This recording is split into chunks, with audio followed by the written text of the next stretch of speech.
She also said begging for truce will make us seem weak. Yes, because she's a strong woman. She knows not to do that shit.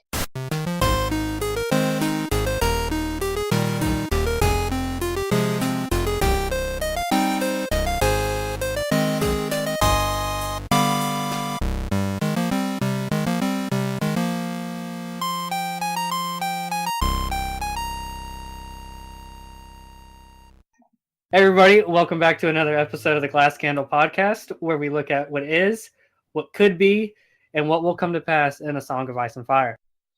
I'm Arik. And I'm Lillian, and we admin over at A Song of Ice and Fire / Game of Thrones Discussions and Theories Facebook group. And we have a special guest with us today, all the way from somewhere in England. It's Joanna. Hi! I'm really pleased to be on with you. There we go. Where are you from over there, Joanna? Like general directions so no one stalks you? Yeah, I live in Bournemouth, which is on the south coast, but I'm from Birmingham, which is in the middle of England. So kind of, I have a Birmingham accent, which you might laugh at. Sounds all the same to me. Yeah, exactly. Sounds just like Alan. No, it sounds different. Does sound different than Alan. It does not sound like Alan. Don't be silly. All right, so Lillian, what are we talking about today? We're doing Game of Thrones Catelyn 11, where Robb is crowned King of the North. That we are.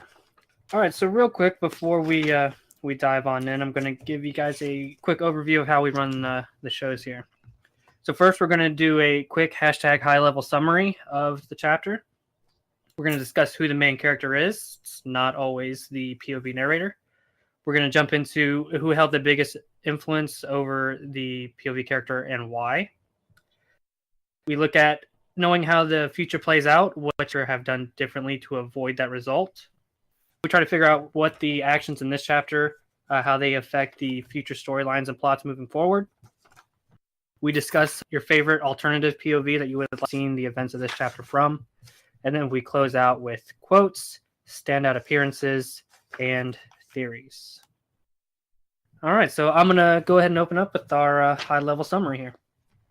It opens with Cat and company crossing the Tumblestone and into River Run. Edmure Tully and Tytos Blackwood receive them, and Ed takes her up to see Hoster. They talk about the battle the night before, but Hoster quickly derails and starts bitching about Brendan and asking if he's married yet and all this other stuff. He almost seems to gain energy whenever he starts shit talking Brendan and complaining about that. But anyway, he gets tired. He agrees to see him later, and he wants to meet with Robb too. Cat's like, cool, and get him. So she heads down. She finds Robb in the Godswood, and she's like, hey, we need to go talk to Hoster. Your granddad wants to see you. And he's like, cool, Mom, but we got to go have a war meeting real quick. She's like, all right, yeah, fine, fuck. As military staff meetings do, I can confirm this. They go way longer than anticipated. Notable people involved in this are the Greatjon, Rickard Karstark, Edmure's there, Brendan Tully, Tytos Blackwood, Jonas Bracken, Jason Mallister, Mark Piper, Carl Vance, Mage Mormont, and then, of course, Theon, Robb, and Cat are all in there, too, along with a bunch of other folks. So, mostly, they're about Renly's claim. They debate siding with stags or lions or just sitting it out entirely. There's a lot of stuff that goes back and forth, and we'll get into that later when we discuss the poll that we put up today.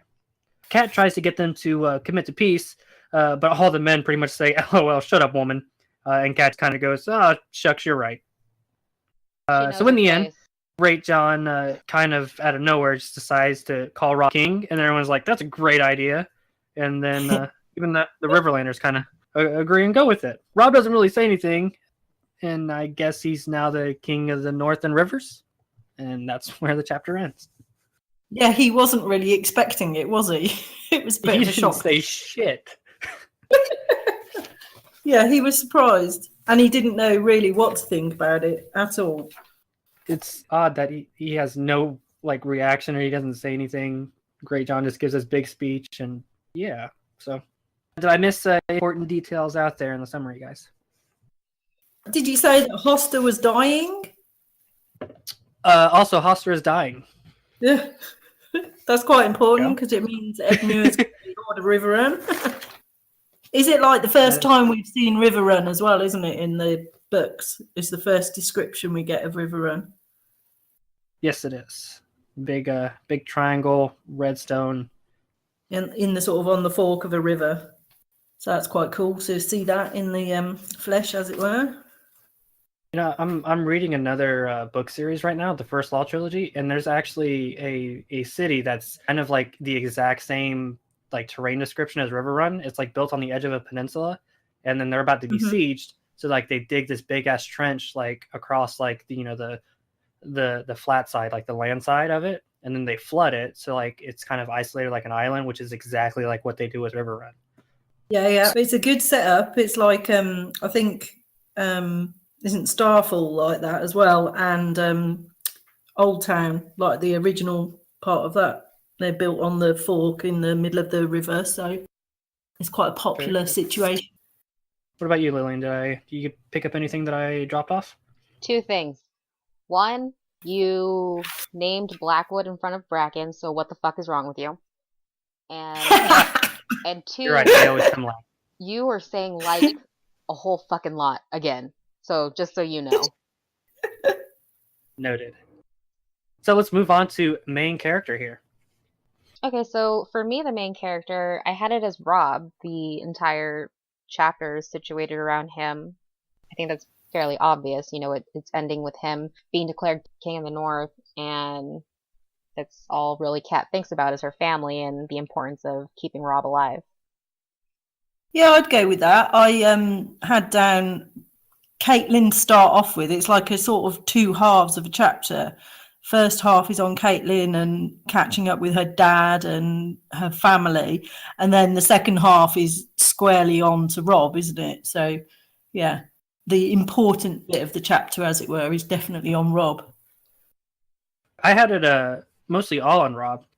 So pretty much wherever Kat goes, she's always thinking about him. When she's with Hoster, like they talk about like the battle the night before, and she's, you know, he makes references like he has his eye and like the battle, like that was your boy and all that stuff. As she's like rolling in, she's remembering like her childhood and like how like she took Rob out from there. And then even at or especially at the council, it's largely focused on like what decision Rob is going to make. And Yeah, like, makes I a lot of agree. thoughts about. I just thought with Catelyn, it was stuff about her childhood she was thinking of. It's the first we hear about her and Lysa with Peter, kissing Peter and all that. So there is a bit about her, I think, the first half about her and her relationship with her dad. But yeah, definitely the main part of it is Rob, definitely. Yeah, sure. A lot of references too to Rob being like Ned a lot too. She thinks about Ned a lot, and then like in conjunction with Ned, it's signed it into Rob. Yeah. Our next one that we're going to hit on is who had the biggest influence over the POV character and why. So a lot of stuff is going on with Rob and Kat right here. So I don't know how you guys like drop down your notes, but feel free to apply this question to either one of them. Mine's are on Catelyn, but I mean, like I said, there's a lot of twofold stuff going on here. So Joe, go ahead and take us into this one. Well, obviously, Rob is the biggest influence on Catelyn in the chapter, but I also said that Ned's quite a big influence on her in her thoughts because she's obviously thinking about, you know, is it what Ned would have done? She's thinking a lot of the time and thinking about what he would think about the situation. So in a sort of indirect way, he's, you know, an influence on it as well. But yeah, mainly it's Rob and his thoughts and how it's going with him. I can see where you're coming from, Joe, and usually I'm very like literal when it comes to this stuff and I apply it all towards the POV, and so then Eric has to tell me, remember, you're looking at the big picture, not just this chapter. I'm like, oh, damn, okay. So for me, for the biggest influence, I actually had it as the War Council. Every single lord talked. They all wanted to talk and they all got to talk. And Catelyn had to sit there and listen to them talk. And ultimately, whatever she wanted to do was overruled by them. So I felt like they had the biggest influence in the chapter overall. Yes, you're right. They did, and it's kind of going back to what Arik said about the influence on her, that she is kind of saying what she thinks, but it's not there at all, is it? Nobody's listening to her. They're just saying, "Shut up."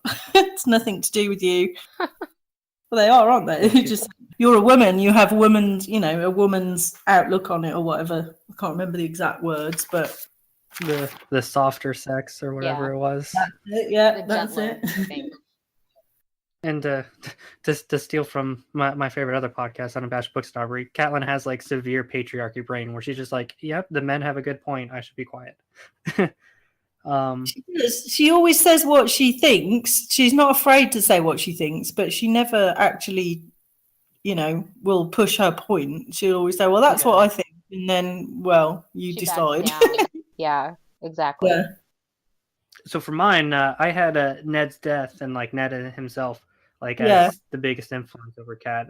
So she openly talks about it quite a few times, and then even more so, she's thinking about it.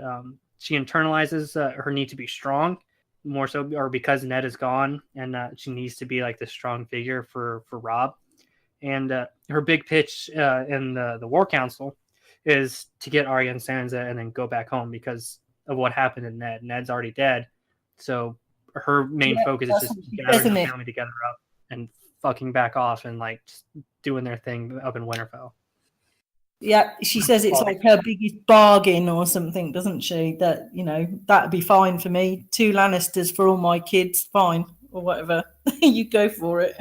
Yeah, she's not thinking about a war. She's like, we're down here because of what happened with Ned, so we need to get we're here because of my family. So I just want to get my family and go. Yeah, I don't blame her. All right, so jumping into our next topic is alternative action. So what should Kat have done differently to avoid the result that we know happens? So I'll take us in here. And I got here, knowing that in the North is a bunch of warmongers, she probably should have appealed to that and advised a quick hard hit and then run. We know that she wants to just go home and get her girls and go home. Maybe appealing to that side of them and then making a quick strike and going would be better. Suing for peace and leaving made her look really bad. So yes, any other advice she might give might be held against her. They would, Karstark and Greatjon be like, you decided to just sue for peace the last time, so we're gonna keep you out of our decision process and plannings going forward. So maybe more encouraging for a quick hit and then going off would have been better for her. Yeah, I agree with that. I agree. But yeah, basically though, whatever she had said or whatever she had thought, she was not going to get a different outcome, was she? Because it wasn't her choice to make, really. Right. I can see her having a bigger pull on Rob's decision than the guys would. Maybe if she spoke in private more so than out in public like that. Yeah, but I think Rob's big thing is that he talked to all his lords, didn't he? He was like Ned in that he kind of made sure that they all had a say in what was going on and made sure that they were all, equally important in telling him what they thought. So even if she had said to him, I think this is what we should do, I think he would have ultimately been more swayed by the guys around the table than by his mum. In public, definitely, I agree with that. Yeah. What do you got, Joe? Go ahead. Well, you pretty much just said it, and I replied. Okay, yeah. I didn't know if you had anything else on there. No, not really. I think that's she couldn't have really. My point is that whatever she would want to do, and that was going home, basically. We just want to go home. Oh, well, I do, and I'm going to say that, and then Stefan Frey is going to say that's what my dad would have cancelled. Is standing back and looking, waiting till the others fight it out, and then but the rest of them, and Greatjon and Galbert Glover and all them are not going to put up with that, are they? They're going to say no way. and basically Rob saying, well, I do agree with you, but they killed my dad. I'm not having it. I'm going to go and avenge him. And that's basically what they say, isn't it? That the guys, they want revenge, even if it might be better to just go home and wait and see what happens. The need for revenge is stronger. That it definitely is. Yeah. Lillian, how about you? I think you guys have pretty much said it all, really, about it. Because that's all I had written down was trying to work out a different way to sue for peace. But ultimately, she's a woman. She has no say. She didn't even belong there. The fact that she was there is kind of interesting. She is the only woman in there, right? Oh Yeah, no, Mage Mormon's there. but Mage doesn't count. Mage is there. Mage She count. does count. No, Mage is a man. Like, Mage is a badass. I see what you mean, Cat yes. is a lady. Oh, Cat is a come formal on. lady. Mage is a badass, and therefore she's a man and not a lady. Oh, That's not what I didn't mean. Like she's a because she. Oh God, I can't believe I said badass because then that goes to the whole Arya thing. Mage, Hashtag badass, Mage Mormon. Mage is a warrior. Okay, she is a warrior. She's been in battle. The men respect her. Cat is just a fucking southern chick who has never accepted the North, and you guys are pushing me to do this. This is not where I wanted to go. And no one pushed you here. Yeah, I agree, Lillian. I totally agree with you. Mage is a totally different kettle of fish to Catelyn, isn't she? She's with the guys in the Godswood praying to the heart tree with a her morning star or whatever she's got. She's one of the guys. She's not a woman in the same sense that Catelyn is at all. She's there in the Godswood because her dad isn't dying upstairs. Cat still wouldn't have prayed with them. Cat doesn't hold the old gods. That's not the point. The point is that Mage is a respected woman. Even though she is a woman, she has a vagina, but she is a warrior. The women of Bear Island, the women of Bear Island are completely Is that confirmed, different. Actually? Oh my God. Yeah, she does. She's given birth. She must have a vag, definitely. Allegedly. In this world, we don't fucking know. We didn't get a POV of the actual event, so. Point being, Cat tried, and she's lucky she even got that chance because, in all reality, she didn't belong in that room. Well, I'm just saying, Mage didn't have anything to fucking say anyway, so. You don't know She did. that? She had one of the best lines, I think. She cried out "King of Winter." Absolutely. Yeah, to be different. You know what, because Eric? that's just fuck off. I think that line of her saying King of Winter really kind of sets up what's going to go on in the future. But okay. She also said begging for truce will make us seem weak. Yes, because she's a strong woman. She knows not to do that shit. Yep. She's the leader of her house, isn't she? So she's doing the same job as a man would do, basically. Exactly. So, well, I disagree that striking a truce would make them seem weak, but we're at an impasse here, so let's just move on to the next topic. All right. So this is our butterfly effect area. So, how did the actions in this chapter affect the story moving forward? Well, Lillian, you go ahead and take this one on first. All right, so for the butterfly effect, I had a couple things here. So now there are effectively 3 kings. So that's going to lead to the War of 5 Kings once everybody comes into play in the next book. It also puts Sansa's safety at risk. Like, we know for sure that she is in King's Landing. Oh, well, wait, I have to think now. Arya is still in King's Landing right now, right? She is, yeah. Okay, so, but... No, Yoren smuggled her out like a chapter ago. Well, technically, once we as far as they're aware, yes, exactly. Well, Thank you, Joe. That's what I meant. So, as much as Kat knows, the girls are still in King's Landing, and that's part of the reason why she wants to sue for peace is for their safety. But because Robb gets crowned, it kind of puts them in jeopardy. Definitely. Yeah, granted, they have Jaime still, so you would think that there's some leverage there, but a ton of leverage. It just depends on how you look at the Lannisters, I guess. They do have a lot of pride. Tywin absolutely loves Jaime. Cersei's Cersei She loves Jamie too. in another way. But Yeah. like, Get it? Okay. how much are they willing to like? Joffrey would not be willing to give up Sansa and Arya. I don't believe he would. So I feel like it was a futile effort, and so to some extent it did put them in more danger. And we kind of see that in Clash. Like, Joffrey is already crazy as it is, but he really starts to treat Sansa like shit. And I feel like this can be attributed to it, the fact that Robb was crowned king in the North.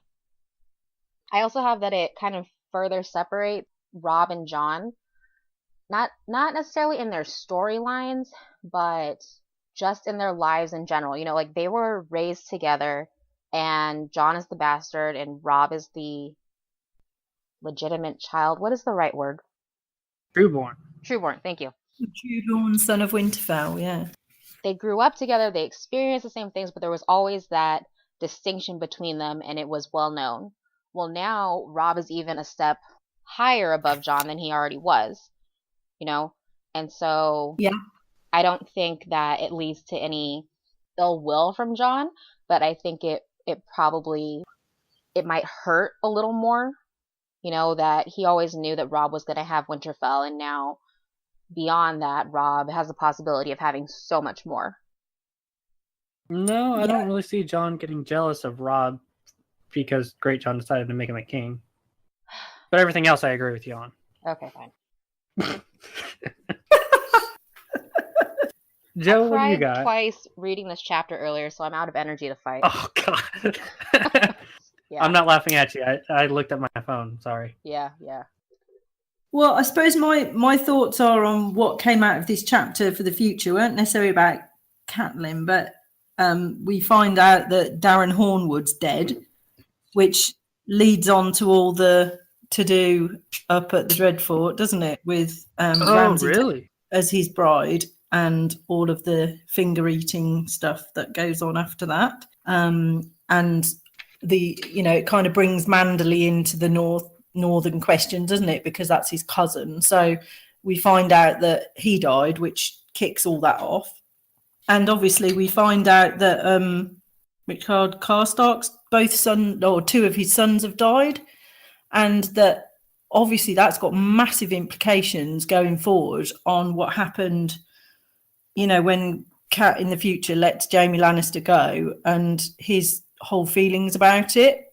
Do you see what I mean? We find out that information at this point, and then in the future that has Robb ends up having to behead him, doesn't he, because of his revenge. Yeah, it's unfortunate. Yeah, it's definitely seated here in a really good way. Yeah, it's kind of the first. It's when we find out about the bones of it and what's puts that need for revenge in his head. So I kind of thought that although that's not a direct effect on Catelyn or Robb, or it is an effect on Robb. So those were my two things. Oh, and obviously if Hoster's dying, that means that Edmure is going to be the Lord of Riverrun. How about you, Arik? What you got?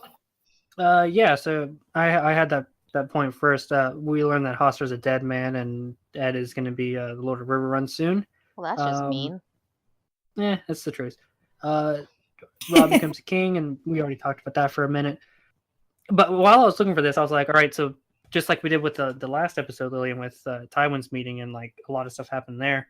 And like there were so many like things that got put into motion after that. I was trying to look at this, and aside from Robb being crowned king and just the implications of him being called a king, they didn't really decide to do much. Like there was a lot of talk going on, a lot of like possible areas they could go, but the chapter ends before like they decide to do anything. Yeah, they don't have an action as plan. far as like their military movements going forward. And like this meeting went on for a long fucking time, and like they never actually settled down to do anything that they told us. I agree. I believe this chapter is like the pivotal point in the sort of politics of the North for going forward, isn't it? Because deciding to have Robb as king in the North rather than just go with Stannis or go with Renly or what have you, it's kind of setting up the whole of the future, isn't it? Like you say, it's going to turn into the War of the Five Kings. This is it. This is turning point. Right, we'd rather have ourselves up in the north, and you're going to be our king, and you lot can get on with whatever it is you want to do down here. But we're going to have this guy as our king, and we're going to stick with that because we can't really decide what else to do. Yeah, just with the previous chapter, the one right before it being Tywin's like war meeting. So that one was like really fresh in my head, and like comparing it to two opposing sides and their war meetings back and forth. Yeah, and Tywin like makes like these hard, or not like difficult to make decisions, but like these like, this is what we're gonna do. We're gonna go to Harrenhal. We're not gonna worry about Roose Bolton. He's gonna push back probably. We can safely assume that. We're gonna go to Harrenhal, send this guy out with him to go like burn the land. Tyrion, you're gonna go here. Kevin, tell him to do this. And then like in contrast, we look at Rob's meeting, and it's just like 40 people just bickering and fighting and drinking and laughing and shit for like 9 fucking hours, and nothing gets done. Yeah, they have no idea what they're going to do. Nobody really has a clue. And it's almost like the Greatjon decides to do this off the top of his head because nobody can make a decision, really, can they? I mean, yeah. Rob says, I don't know how many times, I don't know what to do. In fact, he says, I don't know. I prayed to know what to do, but the gods did not answer. The Lannisters killed my father for a traitor, and we know it was a lie. But if Joffrey is the lawful king and we fight against him, we'll be the traitors. So he really doesn't know what he's doing, does he? Yeah, and then there's like, sounds like a good idea to make this boy a king. Yeah, well, it's almost like they don't really know what else they can do. And ironically, Rob wins all the fights. Yes, yeah. But then I think George has kind of written it that it's a bit of luck, really, and that people say, oh, Rob is undefeated, he was the most amazing leader and all of this. But actually, there was yes, he set up the trap to get Jaime, but there was an awful lot of luck involved in it. A lot of luck, and he had a lot of good people around him. Yes, yeah, absolutely. Rob uses that guerrilla style of warfare that takes the opponents by surprise. It's not like they're full-fledged field battles and everything like that. So no, not at all. It definitely worked to his advantage, and that's like one version of warfare isn't quote unquote more honorable than the other. So like he played to his advantages there, and it really did pay off for him. It's just really ironic that Tywin like makes these plans and he loses all of them. Yeah, I agree. Because it's almost when Edmure almost sounds surprised that they won. Do you know what I mean? He's almost like, oh, actually, I didn't expect to be in this situation almost. That's a good lead into our next topic. I have something to say. Oh, okay. Sorry, because I kept thinking about it and about how everybody speaks at the War Council, and I kept trying to think like, what else is like that? And when you two were talking right now, it hit me. It's the exact fucking same as the Mountain Clans and the Wildlings, and it goes back to them being first men. So everybody has to have their say, and with Rob kind of attacking at night using guerrilla warfare, like you were saying, is exactly the same as the Mountain Clans. They come out at night and ambush people. And so I just thought it was a really cool thing to put together right now. So yeah, it is totally a callback to the First Men, and all through this chapter there are those calls back to the First Men, like the way Rob takes his sword out and lays it down and says, I'm not going to have peace, I'm going to have vengeance, as it were. And there's also where Mage Mormont says, all right, the rest of them are all going, King in the North, and she goes, King of Winter. And there's lots of calls back to that. Back to the First Men stuff. I agree. I'm going to go back to that King of Winter thing whenever we hit the theories part, Joe, but just keep that in the back of your mind. Okay, so our next one is alternative point of view. And what was going to be a really good segue before I got interrupted, my alternative point of view is going to be Edmure Tully for a couple of reasons. So first, I wanted to know his opinion on being rescued by a 16-year-old who also walked into his house and opened it up and brought Jaime Lannister in tow with him. Be interesting to see how this grown-ass man would feel being cucked by this 16-year-old boy. The opinion on the Northmen and his own generals. Kind of the same with my reason for picking Kevin with last episode, like just to get some more insight onto the other lords and bannermen of the Riverlands and like his initial impression on Greatjon and Karstark and all them. And then I had his own people bowing to Robb. I want to know his thoughts on this. Like while they're jumping up saying King of the North and all this shit, all his Riverland folk start doing the same thing. And I wonder if he was sitting there thinking like, yeah, okay, they named Robb King of the North. They're going to start naming me King of the Rivers. And then all of his folk just go over there and start chanting King of the North too. I wonder if he was just like, wait, what the fuck is happening right now, guys? Yeah, like, we're not going to be two kings? Like, I have to be under him? Yeah. I totally agree. He must, but I think that Edmure has been written as a bit more of a gentle character of somebody who isn't quite as forthright as that. And thinks, oh well, she's my sister, you know, we're in this together, sort of thing. I guess, but like I like thinking he's just like. I do understand what you're saying, though. It's totally they just ride right over the top of him as if he's not there, really. He's been captured Mr. twice Afterthought already. Tully. Like, do they even respect him at this point? He's only been captured once so far. I thought it was twice.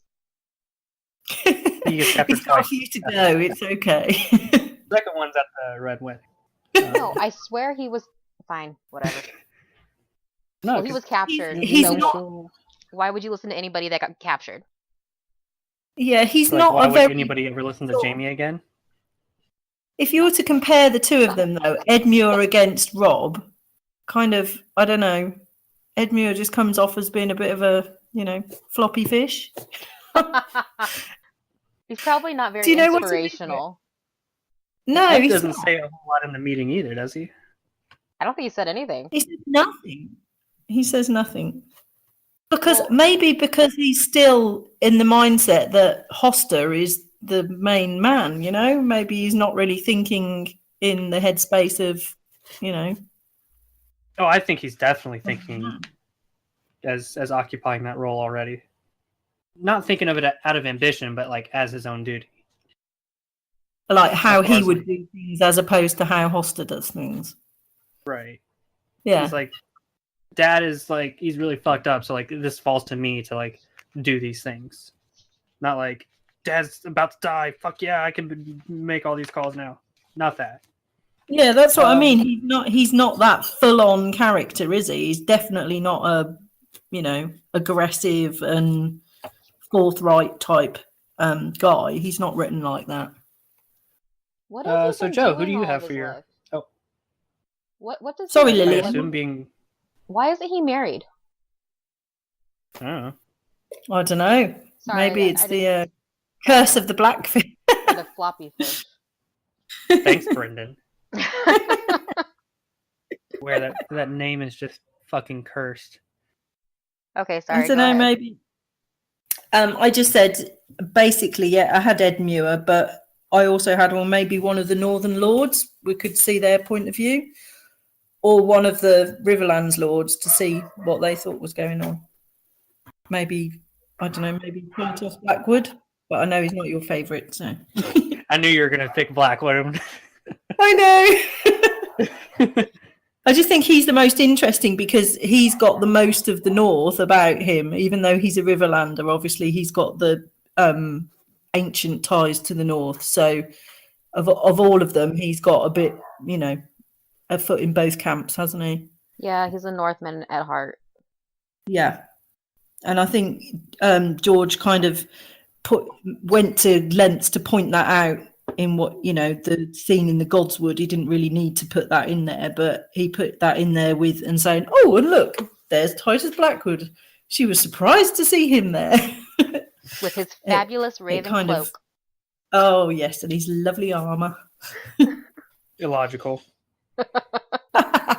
So yeah, that was basically my thoughts were, yeah, either Edmure, because yes, I'd love to know what he was thinking, or one of the other Northern Lords to see why they decide. Or okay, I'll say Greatjon, because why did he decide to say that and say, right, I want Robb as king in the North? Oh, I'd yeah. love to know what made him arrive at that decision. I'd like to be in Greatjon's head too for another reason. Like I got a quote from him later on, but for sure. Lillian, what do you got? I have the Blackfish actually, and I'm kind of surprised with all of our answers, really, to be honest. But yeah, I had the Blackfish for the same reasons because I would like to know the same thing as Edmure, as all of this is happening around him, even though the Blackfish is not the heir and he's been over in the Vale for all these years. What are his thoughts? What are his interpretations of everything that's happening around him, especially the River Lords who are, pledged to his brother and to his family, that are now pledging to who is still his family, to his nephew, but as a seasoned warrior, what does he see? How does he think this is all going to play out? They're almost defecting in a sense, right? They're abandoning Hoster. Yeah, you could say that they are. Yeah, you definitely could say that they are. But is it because they think that Robb's going to be the best for them going forwards? Well, Robb saved them. But it is weird that they're pledging to the king in the North when they're not actually part of the North. Definitely, it's a bit strange.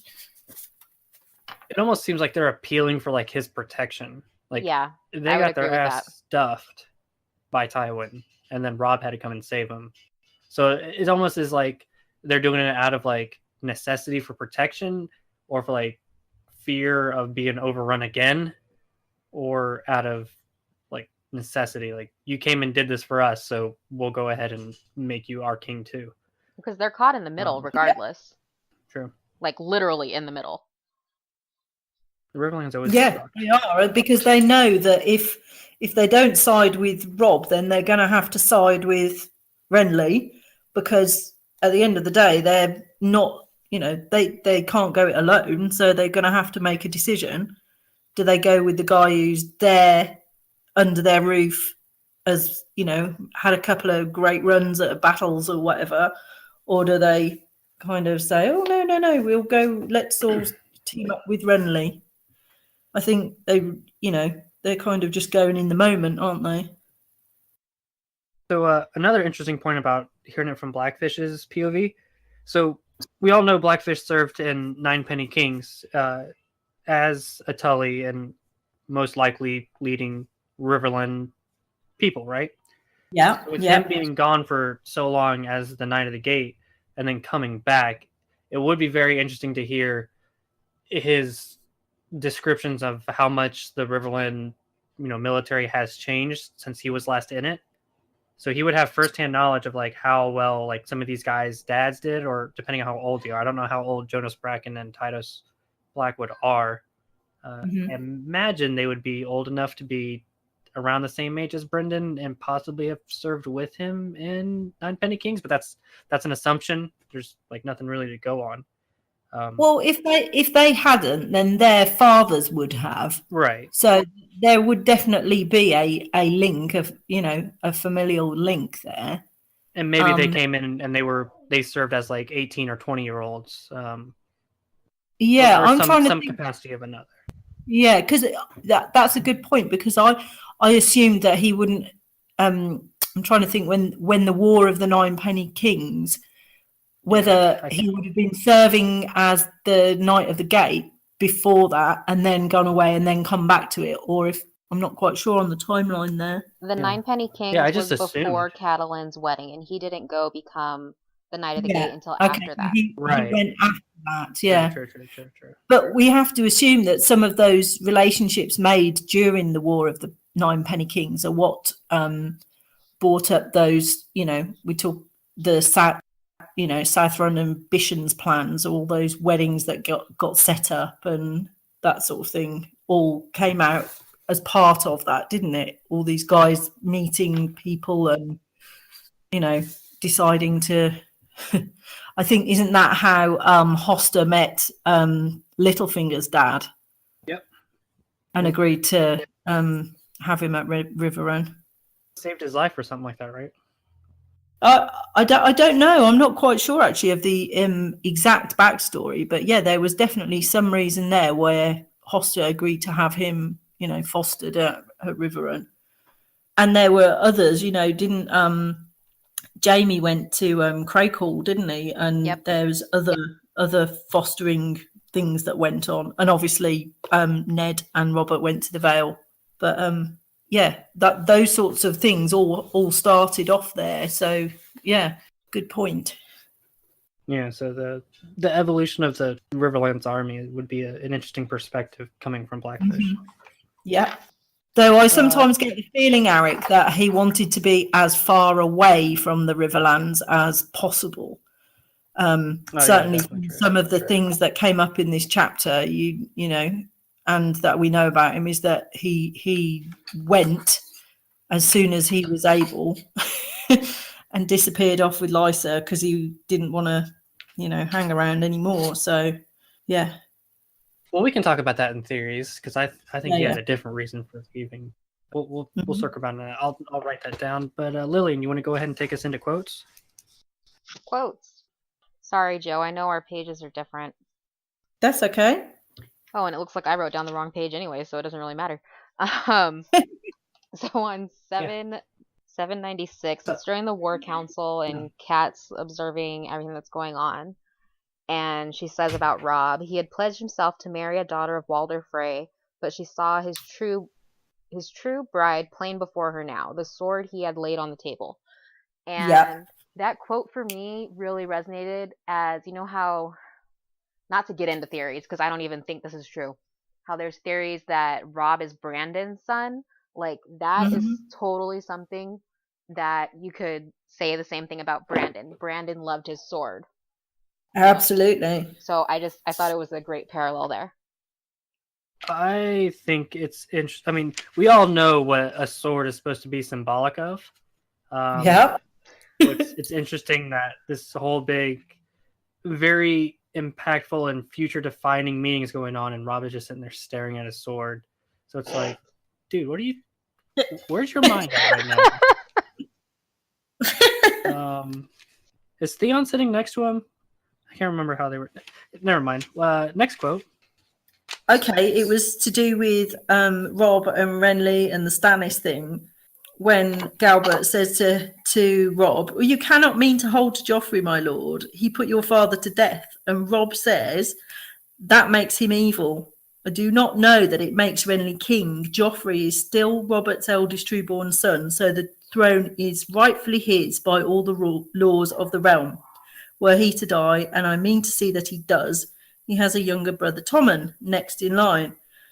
And then that leads on to him saying, obviously, Bran can't be Lord of Winterfell before me, and Renly can't be king before Lord Stannis. So he kind of knows that if he's going down the route of not supporting Joffrey, oh God, I said Jeffrey, shit. Jeff makes it to the podcast. Oh my God, it's Jeff. Too bad Harry doesn't listen to us, but yeah. Oh no, but yeah, he says, doesn't he? Renly can't be king before Lord Stannis, so he knows where it's at. And then 10 minutes later, he gets crowned king. Yeah. Okay, so away from this meeting, for the American version of the book on page 790, I really like Theon's #high-level recap of Whispering Wood. So it says, Theon was seated on a bench in Riverrun's Great Hall, enjoying a horn of ale, drinking some beer, and telling stories for Father's Garrison with an account of the slaughter in the Whispering Wood. Some tried to flee, but we pinched the valley shut at both ends, and we brought out of the darkness with sword and lance. The Lannisters must have thought the others themselves were on them when that wolf of Robb's got in among them. I saw him tear one man's arm from his shoulder, and their horses went mad with the scent of him. I couldn't tell you how many men were... And then Catelyn cuts him off, and we don't hear any more of it. But yeah, I really liked Theon's recap. I wanted to sit around and hear him tell more war stories. Kind of a fan of that. He's like, but then you'd think, oh, is he exaggerating? But actually, probably not. Yeah, because that was like an amazing victory that they got, wasn't it? I loved it. Even with like, even if he was exaggerating, like I just be like, no, go ahead, Kat. I don't care what you got to talk about with Hoster. Like I want to, Yeah. or whatever it was that she was going to. I was just like, I want to hang out with Theon, drink some beer with Theon, and listen to his stories. Yeah, and it reminds you of the time before Theon, had a Yeah, bit of like with how trouble. like whenever like we know what Theon ends up as, like seeing him as like this really cocky, happy dude who just likes drinking beer and telling stories. Yeah. Like when I first read it, I'm just like, Theon's a dick. He's an arrogant prick. Now, because this is only my first reread, I'm just like, man, Theon was a cool dude. A little bit of a dick. He's kind of like a just frat young bro. guy, and he's just doing, he's having fun, and he's trying to make the best of what he's doing. And So Lillian, you're up next. Well, hold on. So on part of that where he says that, the soldiers probably thought that others were coming on them, I was just wondering, like, is that a common thing? Like, obviously everybody knows the myth of the others, and it's more prevalent in the north. And since Theon was warded at Winterfell, he's going to be familiar with the stories. But had it been someone else telling that story, would they use the same wording? Or is this just to kind of show us again how connected Theon is to the north? No, I think because Robert Baratheon, I think it's Robert, says phrases like "others take you" or something like that. So like the others is kind of like a general curse in Westeros. Yeah, you're right. Like commonly it is. used. I don't know how many people associate that just general curse with the reality of the situation, like the Northerners do, even though they don't actually kind of really get it. I don't know. I'd say they're like one less step removed from the others. Just the wording of it, not in particular from Theon himself, but the way George wrote it, like they rode out of the darkness like the others. So that's kind of he does that a lot. He writes the others in lots and lots of places where he seems to be sort of paralleling the others. Obviously Theon's not trying to seed anything. He's just talking shit. But like I said, just from George's writing, like out of the darkness came the others. It's like, okay, I see what you did there. Yeah. He likes to keep you reminded. Lillian, you were saying something. Go ahead. Oh, now I remember. Okay, so how you guys were saying how they're like one step removed from it. So if it's a general curse word, like could we relate it to I think everybody who's listened to us is kind of used to us cussing a lot, so not really going to apologize here. But so say if I were to say cunt in England, it's kind of like, if you say cunt here in America, it's a big fucking deal. You know what I'm saying? Whoa. So like if Robert saying the others take you versus... How bad is it on the scale of swear words? Yes. Like is that how it is for the others in the north versus the south? I would say it's got extra resonance up there, definitely. I get that feeling that they kind of half remember, but not really. But down south, it's just like the Snarks and Grumpkins and all that. It's totally removed. But up north, although they don't really think they're real, it actually means more to them. But yeah, if you went to Australia, they wouldn't care whether you said cunt or not. Definitely gonna have to put the explicit tag on this episode. It's no different than us saying fuck every other word. I don't think it's that bad. And does George use the C word in the books? I can't think. Yeah, he writes the Hound, remember? Oh yes, of course. Yeah. Oh, how stupid. Yeah, of course.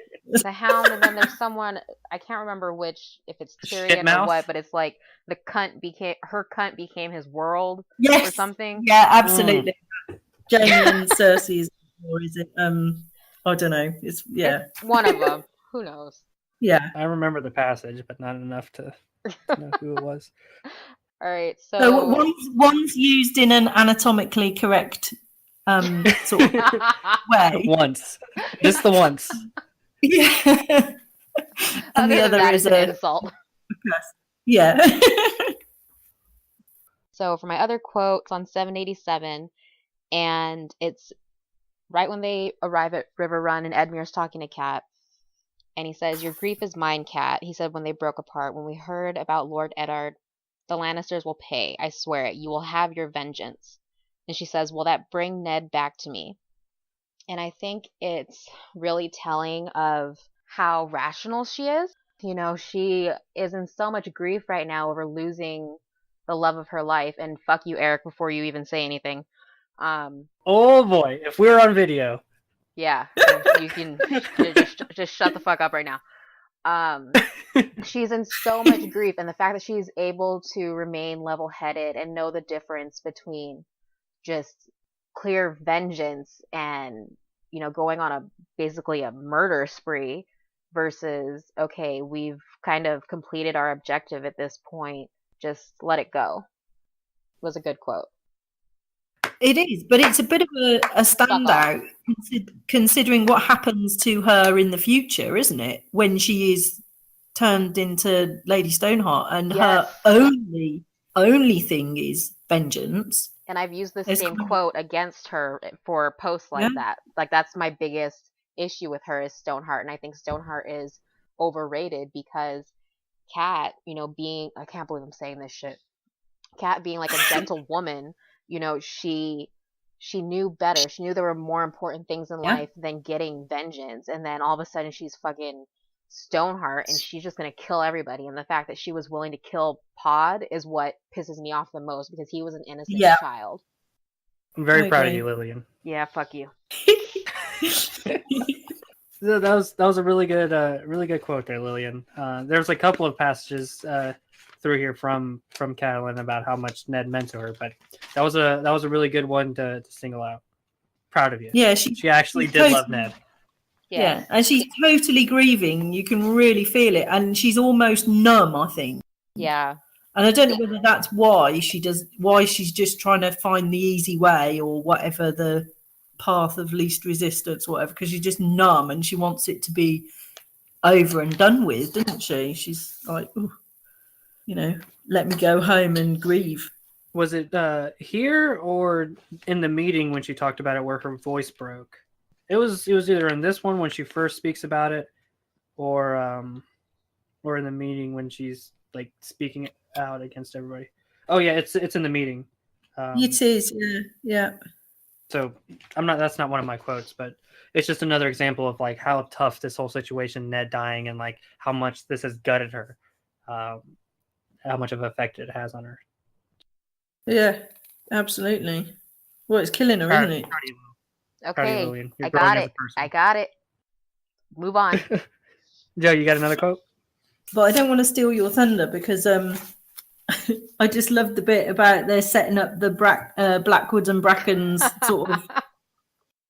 I actually didn't pick anything from the Blackens from the Brackens and Blackwoods. I didn't choose any of those quotes. We are not shipping those two families, so that did not happen. No, but I like how he's kind of setting it up, isn't he? And he says, "Oh, you know, Lord Janus arrived from, you know, the ruins of Stonehenge, glowering and blustering, and he took a seat as far from Titus Blackwood as the tables would permit."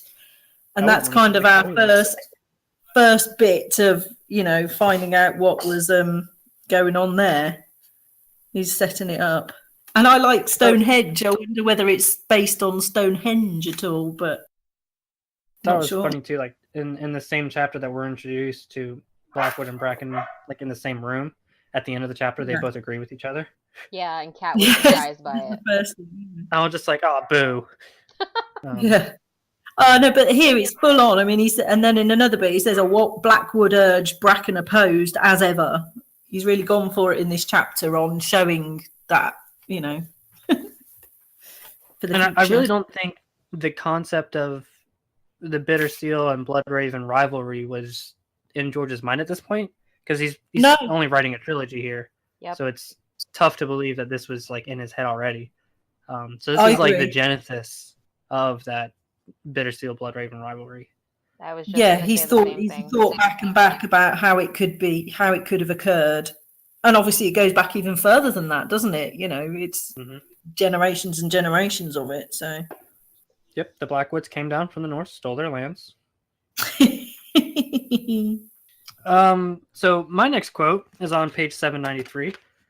And it's a rather short one, but it is from Lady Mormont. Yeah. And it says, Lady Mormont agreed. Stannis has a better claim. So, AKA, Mage is a Standerman. And I had that as well as one of mine. Yep, we can add her to the list of secret Standermen in the series.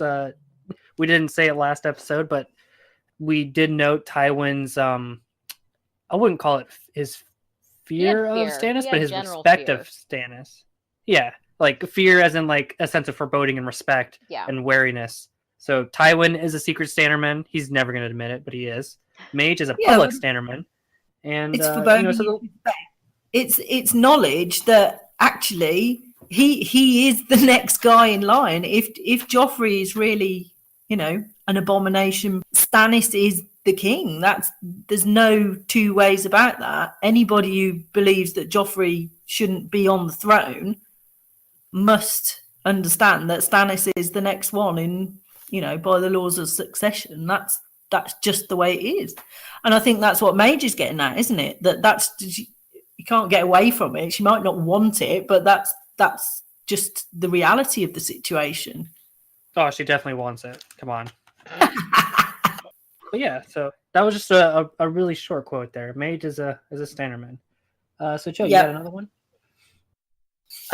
Well, there's obviously the big one at the end, but anybody else have that on their list?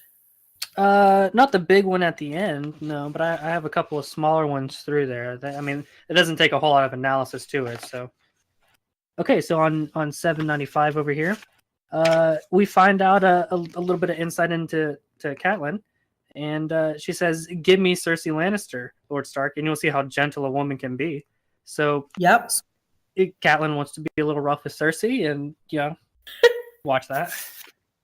Yep, she does. Interesting. I had that marked in my book. But it's probably a for point. Different reasons. Yeah. It seeds my secret theory. Yeah. Well, Cersei's on board with that, isn't she? She's. What the hell? Our secret theory. Enough. I'm putting a stop to it now. Okay, so should I abandon this? The last bit probably slightly treads on the big one at the end, Greatjon's thing. Joe, I'll let you cover the main point of it, but just this tiny excerpt here is Greatjon. He's frothing at the mouth. He's screaming his head off. Renly Baratheon is nothing to me, nor Stannis neither. Why should they rule over me and mine from some flowery seat in Highgarden or Dorne? And I'm just like, Greatjon, do you even know where Stannis lives? Because obviously, like, Highgarden is in reference to Renly, fair enough. And then he throws Dorne in there, like, in line with Stannis. It's like, dude, I don't think you understand anything what's happening. Yeah, but he doesn't. Why should he know, really, in reality, Do you reckon these guys are... This is the guy making someone a king. Yeah, because he wants him to be king of his bit of the country. He doesn't give a shit about Dorne, does he? He wants him to be about his, the important bit, which is the north. To him, anyway. He ain't in the north right now, and he's just like, I'm in this foreign territory where, like, I have no idea the consequences of my actions are going to be. Stannis and Dorne, he can just do whatever. I'm going to name my own dude king of the Southern Kingdom, too. It's like, John, you need to sit down. Sit down, John, before you say something stupid. It's too late. He's too late. That kind of ties in with the whole alternative POV where you said Greatjon. It's just like, yeah, let me hear what he's thinking when he calls Stannis King of Dorne. Yeah. What the fuck is he getting at, man? And the bit about marrying the dragons, that cracked me up as well. Why shouldn't we rule ourselves? It was the dragons we married, and the dragons are all dead. I thought that was. Who married a dragon? Nobody's married a sodding dragon. I mean, of all the symbolism things, Joe, come on, you can't take that one literally. That would be the one I'm okay with. Anyway, he goes on and he says, doesn't he? There sits the only king I mean to bow my knee to, my lords, the king in the north. So those are the words. And then Karstock says, I'll have peace on those terms. So that's the one, isn't it? King in the North. Or King that's of the big Winter. thing. Okay, looking at my note, I have a couple of things more here. I'm sorry. I said I didn't have any. So I need to tie in our poll here, but before we do that, Rob says, we already said this before, like, Edmure does speak. He says, so do you mean for us to declare for Stannis? And Rob says, I don't know. Pray to know, all that stuff. They labeled my father a traitor, and we know that was a lie, and all that stuff. But he says, if we fight Joffrey, we will be traitors. It's like, why doesn't Rob already consider himself a rebel and a traitor if he's fighting Tywin? Because Joffrey's a Baratheon. He's the son of a traitor. Oh, right. Yeah, okay, that's an oversight on my part. It's the whole thing about this chapter, isn't it? The people in the chapter don't know that Joff is not a Baratheon, do they? They all think he's the true-born son of Robert, and that's why it's really difficult to get your head around, because we know that, Stannis is the one true king, or should be, but the people in the chapter think that Joffrey is, and the only thing they've got against Joffrey is that he lopped Ned's head off, and that's obviously is a big thing to them, but there's no other thing for them other than that. They don't know about the incest. They don't know about any of the rest of it. Well, here though, hasn't Rob already received his summoning from Joffrey to come bend the knee? Yeah, because Sansa wrote those letters a couple chapters back. Yeah, so he's received the summoning to come bend the knee to Joffrey. Yeah. Who wears half Lannister colors and all that stuff. And then on his he masses an army to do it, and then marches down and starts fighting half of Joffrey's, parentage. Rob doesn't already consider himself a rebel? Well, I guess you have a point there. Yeah, you do have a point. So it's just if we fight Joffrey, we'll be considered rebels and traitors ourselves. It's like, dude, you kind of already are. So maybe that's just him being a dumb teenager. Well, they've been fighting the Lannister forces, though, and the Lannisters are the ones that were out basically pillaging the Riverlands, so maybe in his mind he's making that separation, even though Tywin is Joffrey's grandfather and he's going to support him regardless. He's just seeing it separately there. Mm-hmm. Is he there thinking that he's defending Hoster and Edmure rather than... I suppose. I don't know. That might be the other way to look at it, mightn't you? That actually they definitely family and they need our help because they're under attack. They definitely see the invasion of the Riverlands as unjustified. Yeah. So okay, yeah, that one explained itself. No more quotes from any of you guys? There's one more from Catelyn, and when she says, while they're around the table, and she says, "Oh, my lords, Lord Eddard was your liege, but I shared his bed and bore his children. Do you think I love him any less than you?" And that's when her voice broke with grief. Mm-hmm. She took a long breath and steadied herself. Rob, if that sword could bring him back, I should never let you sheathe it until Ned stood by my side once more. But he is gone, and 100 Whispering Woods would not change that. Ned is gone. So it's like she's almost coming to terms with what's happened, whilst that's going on around her. Yeah, it's that part, when her voice broke, but she kept on. That one was oh man. Yeah. So my opinions on Ned himself have much publicized through the podcast and my comments and other things like that. But Catelyn is something different, and the fact that Catelyn's really broke up about it, I'm just oh. Yeah, that's almost my hair, Ned. My hair, or Ned loves my hair moment, isn't it? All right, so my last quote ties into the poll that we sent up today, actually. All right, so just to give the entire quote, so it's at the end of 793. Mark Piper. He says, Renly is crowned. Highgarden and Storm's End will support his claim, and the Dornishmen will not be laggardly. He was wrong there. If Winterfell and Riverrun add their strength to his, he will have 5 of the 7 great houses behind him. 6 if the Arryns bestir themselves. 6 against the Rock. My lords, within the year, we will have all their heads on pikes. The Queen, the Boy King, Tywin, Kevin, all of them. That is what we shall win if we join with King Renly. What does Lord Stannis have aside that we should cast it all aside? Right. So, yeah, sorry, that's the next line. Yeah, I was going to say he goes instead, on to say that actually Stannis has the. yeah, King Renly and Lord Stannis. So anyway, so the poll that I picked up is if and that we asked the group a Song of Ice and Fire / GOT discussions and theories. Join it if you're not a part of it yet. Was if you were just some rando Northman, like maybe you had a bit of land, a couple of troops, like a platoon size or whatever like that, and you just happened to be in this room or outside the door and you heard all this stuff going on. With your own life, your own family, your own lands, and just being a Northman as a whole and like the greater good of the Northmen, which one of these options would go for you? And the options were to back Stannis, to unite behind Renly. My choice of words were explicit there. Just back Stannis or unite behind Renly. A truce with the Lannisters, to sack the Westerlands, to go home like Catelyn said, to kill Joffrey and leave Tommen, which is what I think Rob was trying to imply that that's what he wanted to do, or to engage Tywin like Titus Blackwood said, bring Roose Bolton down and crush Tywin at Harrenhal. So with an overwhelming 53 votes, people decided he should back Stannis, and I vehemently disagree with this decision.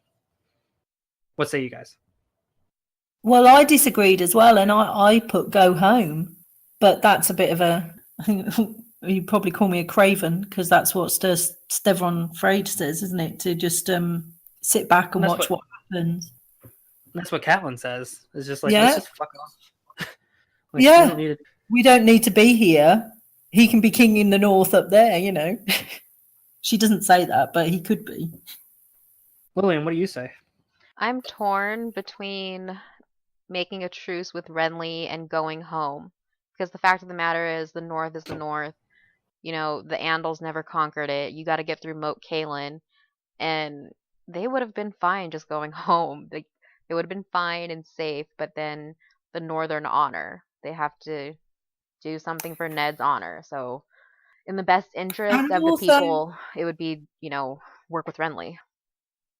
Yeah, I agree. I think the thing stopping them going home is knowing that if they leave the Riverlands, they're going to be basically leaving Edmure and the rest of the Riverlanders to their fate, really, aren't they? And I don't know if they feel they can do that. So my take on this, if I just was a dude in Rob's army and I heard all this shit, I'm probably pissed about Ned getting killed. And I probably have a certain sense of like, let's get his daughters back, let's fuck this shit up, and let's get out. And the best way to achieve that is to unite behind Renly. Because Renly has the numbers, he has the Stormlands, he has Highgarden. Like Mark Piper's whole speech of 5 of the great houses against 1. Stannis doesn't count as anything because he's got like 40 dudes with him in Dragonstone. So as much of a standard man as I am, this does not work for the Northmen. Stannis means nothing to them. So backing behind Renly and then just beating the piss out of Tywin, taking King's Landing. If Renly wants to do that, Renly, go ahead and you do that. I'll keep my guys up here as long as you send me a bit to start pressuring the southern end of the Westerlands. Like the North and the Riverlands can focus on just sweeping out the Lannisters and the Westerlands.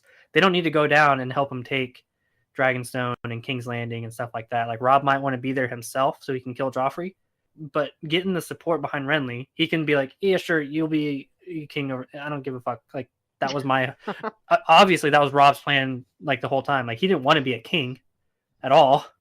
No. So Rob probably had no problem with Renly being a king aside from like rights of succession and all that other bullshit. But he said that though. The thing is, he made that so clear, didn't he? He's his father's son all over. It's all about the rules and how it should be. And he said, I Bran couldn't be Lord of Winterfell before me, therefore the Renly can't be before Stannis. The way he thinks, he can't really see past that, can he?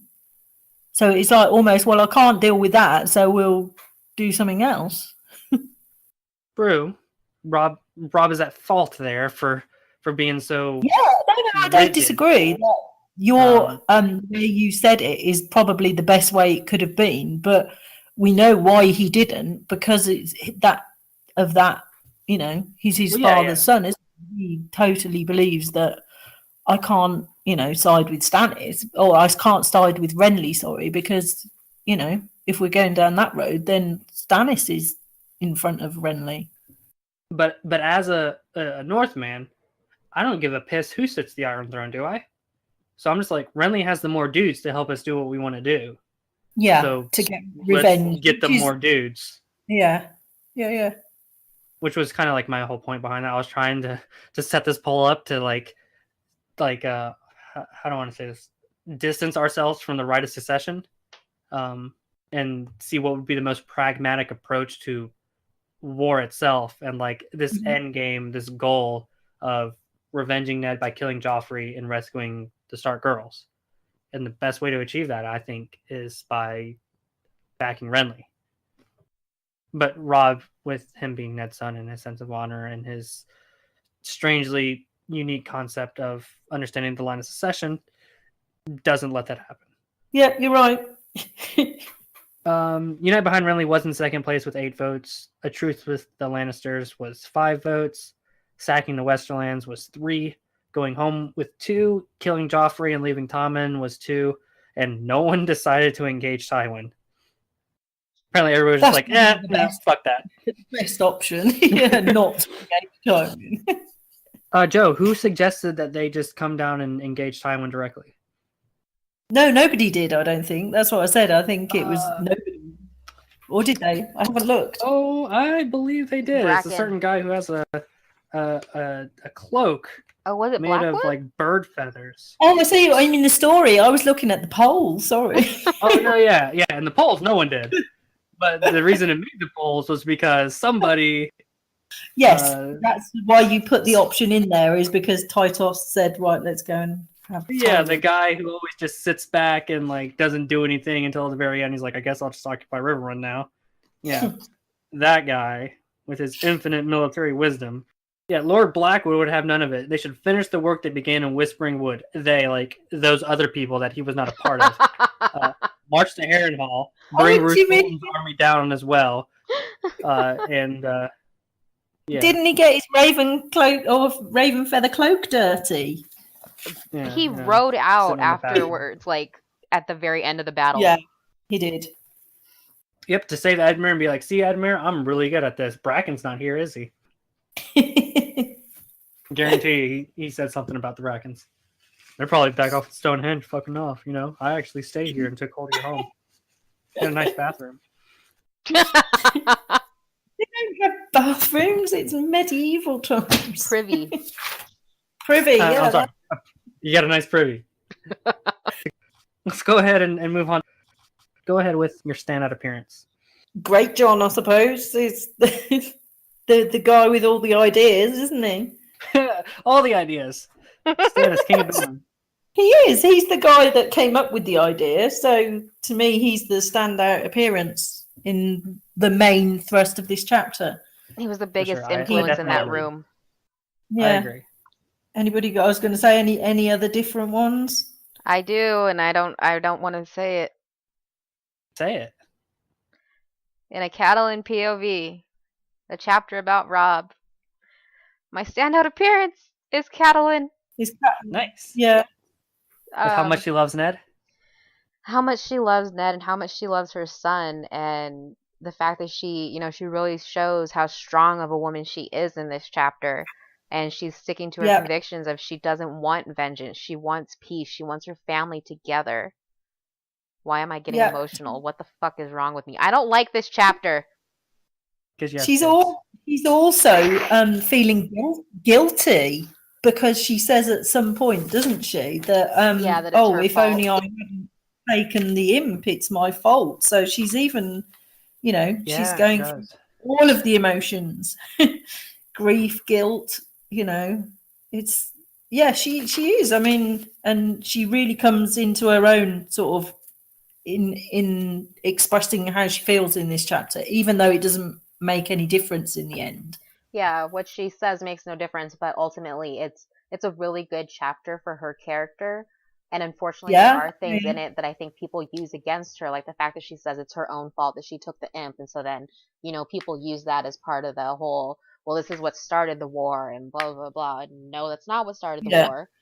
but No. it's really good for her character development. I definitely agree. So just to add another wrinkle here, from my stand-up appearance, this is the first time we see Hoster. Yep, absolutely. The crab's in his belly. Yeah, crabs in his belly. He's sick, he's dying, but they moved his bed out to the balcony, so that's pretty sweet. Yeah, he still wants to be involved, doesn't he? And he's obviously not losing his marbles or getting doddery in that, because he still wants to know what's going on, and he still remembers stuff, and all of that's still there. And I thought the way that he said, I didn't want anybody to know because it might put us in a bad position if they knew that I was really ill. So he was kind of thinking of that. But yeah, so I really want to know what Hoster was like while he was alive, I guess. So the only thing we really know is that he was holding out in the Robert's Rebellion for a while until he could secure those marriages, and he was really stubborn on them to a point that almost raises some eyebrows. And I'll jump back to that a little bit later too. But he's also, and I don't know if he actually got this position from just being the Lord Paramount of the Riverlands, but he served in the Nine Penny Kings with a shit ton of other people. So this can go either way. He was only there because of his position, or he was there because he had some actual kind of military competence, which would really it would turn things around had he been well during this war, what kind of difference he would have made with the Riverlands actually having a strong central figurehead instead of just getting their ass pushed in by Tywin from the get-go. Because the Riverlands, they really sucked. they just rolled over and died pretty much. And I think that's because Tywin wasn't really in charge, but Edmure just hadn't really stepped up to the plate, had he? That was the problem. Neither one of them was really in charge. Yeah, it was kind of up in the air, and having a loose central leadership really would cause that kind of massive collapse. Granted, a certain amount of credit does go to Tywin for his lightning fast assault and everything like that, but you got to wonder had the central leadership figurehead been well enough to make decisions and act, how different things might have been. Also standing out is Riverrun itself. It's the first time we see it, but we talked about that at the beginning of the episode. So really cool looking castle. Obviously hard to siege. It's been besieged, I think, at least twice in the series, and neither of which it's been really taken by force. No, this siege was lifted, and then the next one was lifted by negotiation. So good castle, good strong castle. I like how Kat thinks as she's going under. They're going in down the river and under the portcullis. Oh my goodness, that portcullis looks a bit rusty. I wonder whether that'll hold if we if we come under siege again or whatever. Thinking militarily, she's I don't know if that's going to hold against the ram. We would probably start getting this fixed. What other kind of improvements can we make? And I was just damn right, Kat. It's all right. I'll let the Blackfish out at a later date to swim down the river. All right, so now we're going to jump into our theory section here. Two things that we kind of touched on. So when Kat first arrives, so Kat's yelling at Ed about not telling her that Hoster was dying, and Edmure says he forbade it. He did not want his enemies to know that he was dying. With the realm so troubled, he feared that the Lannisters suspected how frail he was. They might attack. Catelyn finished. So it almost lends a bit more weight behind the theory that Tywin was planning an assault on the Riverlands already. How quickly he was able to mass that many troops to attack the Riverlands. It almost seems like Hoster was aware of this, which is why he didn't. I mean, obviously, the passage just said, he didn't send any news out in case anyone knew how weak he was, and then they could just do what actually happened. Hoster was bedridden, so they just steamed through the fucking Riverlands. And, he could see what would happen if that would. He was fucking right. Yeah. So that's just another little Jenga block into that whole theory to support that one up. That Tywin was ready to invade the Riverlands. He was just waiting for a moment. I just don't understand why though. Like, why would he? Why would he have the army ready? Yeah, like why would Tywin be planning on attacking the Riverlands? I think he probably just has an army ready to go at all times, doesn't he? Because he doesn't know. Maybe he suspects that, they might get found out at any moment. Someone sending I don't know. I him don't know. I brain don't know. Tywin is living in denial about the kids being bastards and incest Well, babies. he knows. Surely he knows. That, Yeah, but I think Tywin's so proud of a guy that he's just like, nope, not true. And someone's like, no, Yeah. dude, like, like Joffrey is Jaime, and Cersei. He's like, nope, don't care, nope, not true. No, that's what I mean. I think he knows, but he's just like, well, actually, I'm not going to do anything about it because it's better to be in this position than, Well, I don't even think he's acknowledging it, like saying like, I don't care if they are or not. I think he's just like, no, you're wrong, like 100% denial about it. But I think he must know in the back of his mind. It's like I honestly think that I don't know that Robert knew in the back of his mind that was going on, but didn't want to deal with what he would have to do if it was true. I don't feel like Robert. But I don't know. Yeah, You know? I don't know if I think he did either. I think he's kind of just like, I can't believe that like my kid would be like that. But I don't think he suspected like that's not my kid. I don't think he cared enough to pay attention.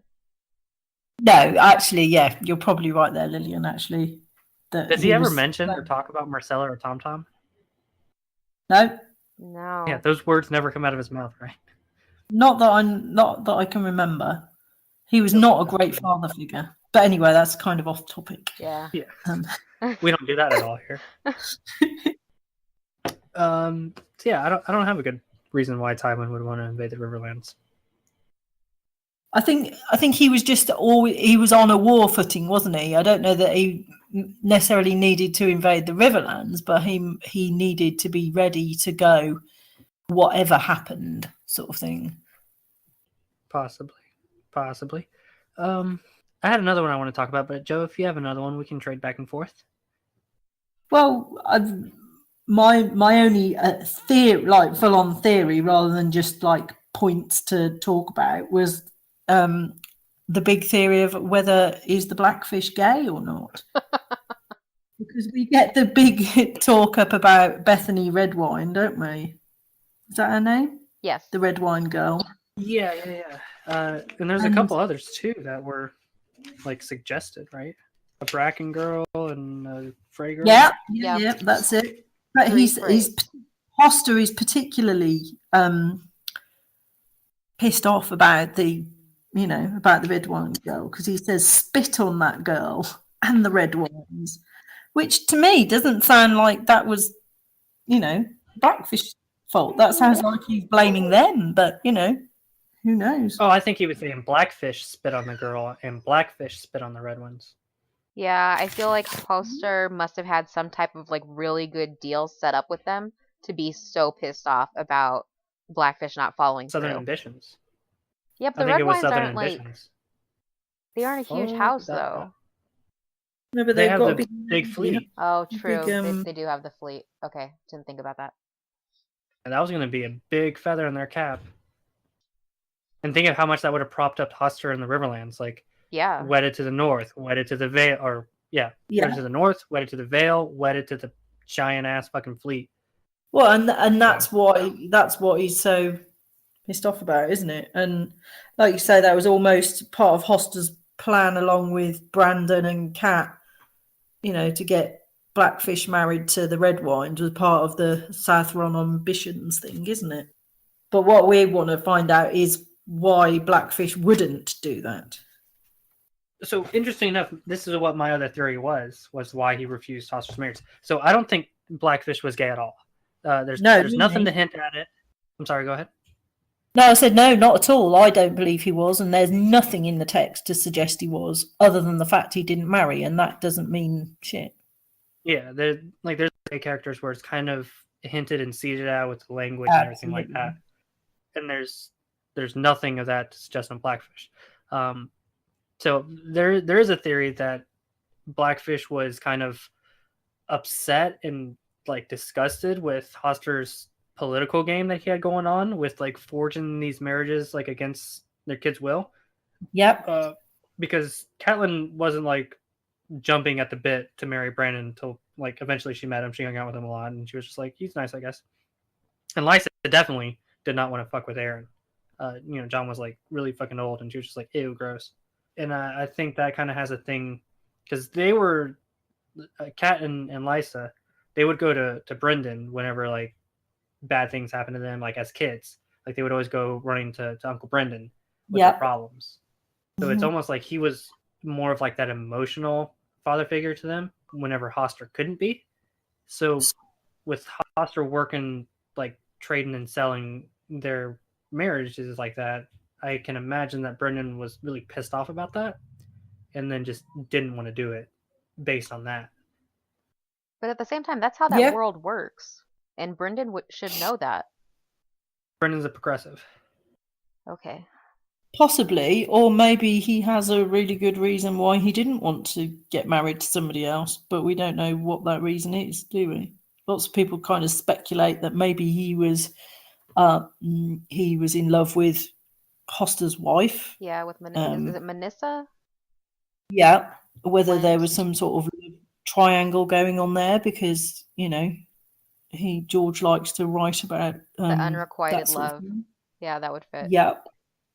With redheads. And the very redheads, aren't they? Yeah, yeah. It's a very small amount of evidence in the text, and it's not really even that.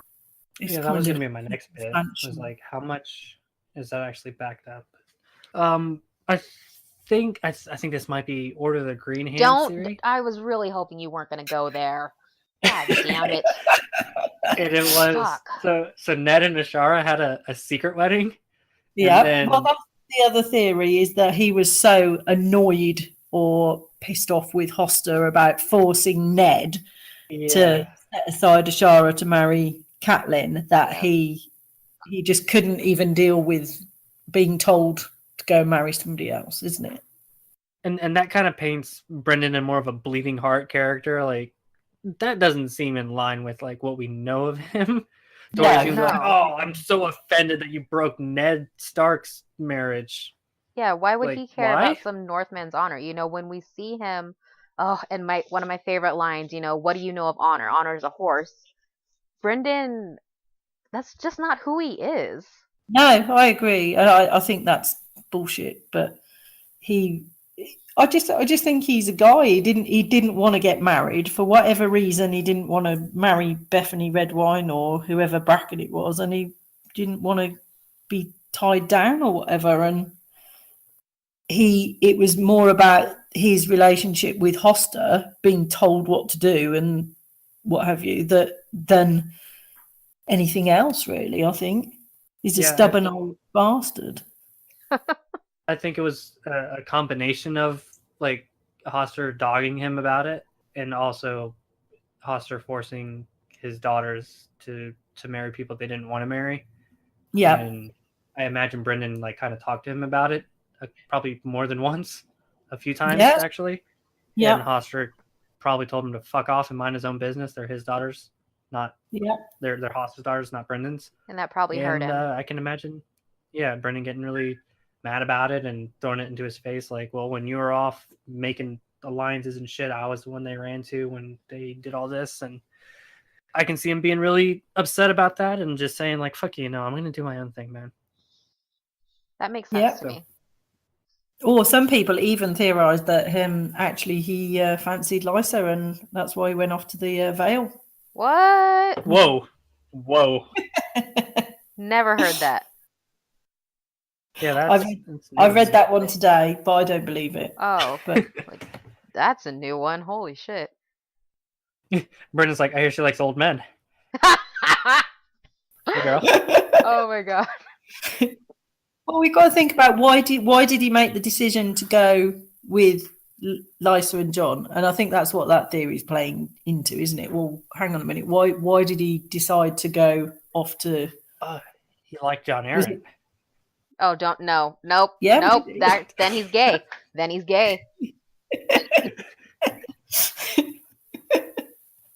Maybe. That's not what I was getting at, but Oh, it wasn't? maybe it was just the job offer at the gate. It was a good one. Yeah, a good compensation He thought he package. wasn't going to get a better offer. Was it Peter that made the Knight of the Gate? Knight of the Gate is not a hereditary title. No. No, it's not. Okay, so never mind. Yeah. So Brennan, it was just this would be a nice honorable position for myself.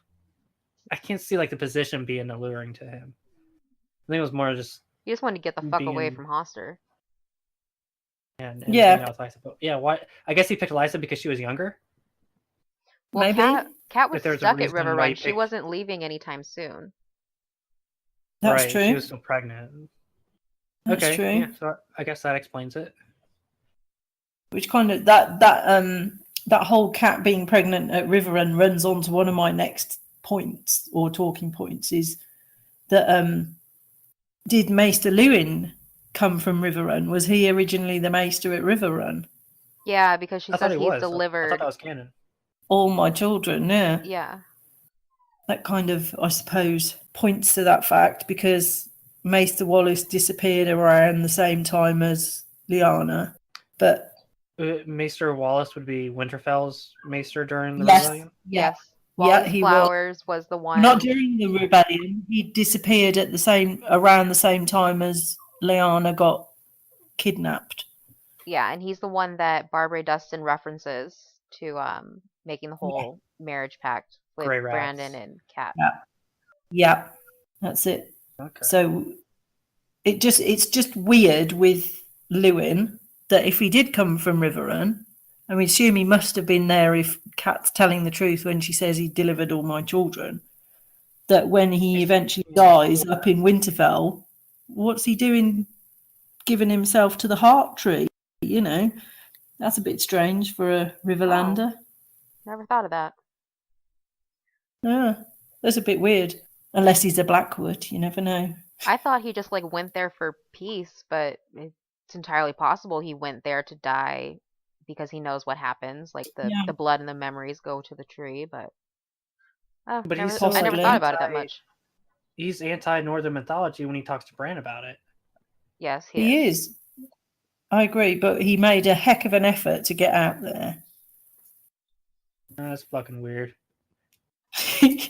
But anyway, I just thought, that the whole River Run thing and her saying, I took Rob out of here what seemed like 1,000 years ago or whatever, wrapped in swaddling clothes, and it really reminds you that her and Rob were at Winterfell for that first part of his life, and that they didn't get up to Winterfell until after Jon and Ned had got there. It kind of reiterates that point. Yeah. Throwing the Maester switchings and swapping, that makes me confused. I don't know why how would Lewin might have accompanied them because he's okay, it's a newborn baby, I'm gonna just see you there, walk you there, and then he gets there and he's cool, I'm just gonna stay here now. Yeah, it's weird, isn't it? Aren't you assigned to castles? You don't get to fucking Yeah, they pick. get sworn to the castle. They don't get sworn to the person. They're supposed to serve that castle. I'm told whoever Karstark, is it the Karstark Maester that ends up with Stannis? And then he's questioning. Oh, Crescent. Oh, Pylos or whatever his name is. No. In the Winds of Winter sample chapter.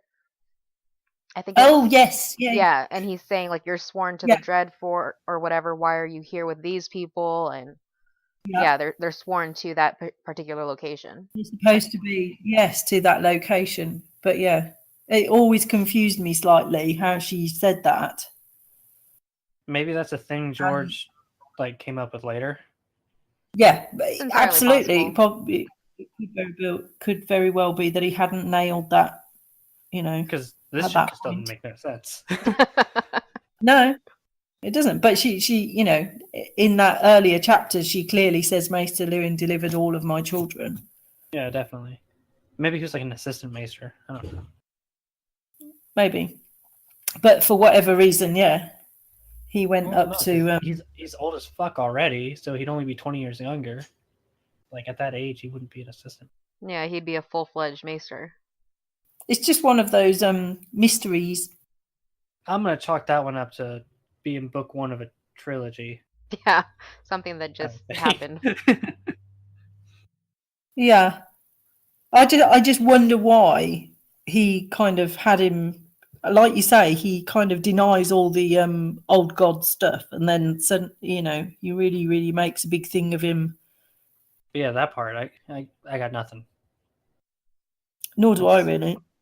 I have only questions. Yeah, if that's something that you don't know about, then I'm definitely like Yeah, way we far sure as behind hell don't know. you. Didn't even think of that or remember that at all. Well, I asked Paul Quentin and Brendan Beefish, and neither of them went, well, it might be. I don't know. It's a good question. It's just one of those things. There's loads of things through the books like that like could be just as a result of him writing and not really, thinking about adding how the pieces are going to add up at the end. Or it could be that there is a purposeful mystery, but we maybe will never know. I'd like to know at which point George is just like, fuck, this ain't gonna be a trilogy, and then started writing with more of the expanded history in mind. Well, probably about halfway through Storm of Swords, maybe. I don't know. I was thinking like the first quarter of Clash. He was just like, this is gonna be. I can't do this in a book. Yeah. I don't know. I'm not even sure that it's gonna, be. It's not gonna end in spring, during the spring. We'll see. There'll be at least one, probably two more.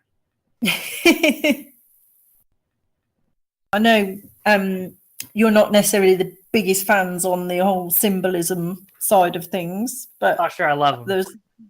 There's just a few things in. No, there's not going to be any fights because I totally agree that you can either see it or not see it, and it doesn't matter whether you do or you don't, or it's not, it's not essential to reading the books and enjoying them. But it's quite interesting seeing that maybe he has done some of that. But anyway, the things that I noticed symbolism-wise were when Hoster's talking about crabs in his belly, that maybe that's a symbol for saying that he had cancer, because obviously crabs and cancer, there's some symbolism there. Oh my god. I barely got that. I'm an idiot. Okay. I thought it was just because of like the pain was, similar to cancer, not the literal symbolism. I'm a fucking idiot. Okay. No, you're not, because he writes very often on like two different levels like that. You're right. You're totally right. It feels like there's crabs in his belly because it fucking hurts. But what kind of cancer would that be? Stomach cancer, I would imagine, if they're in his belly. Yeah, stomach cancer, colon cancer. It could be a lot of things. I was thinking colon cancer. I never heard of stomach cancer. I didn't know if that was a thing. You can have cancer of pretty much anything. Wherever, yeah.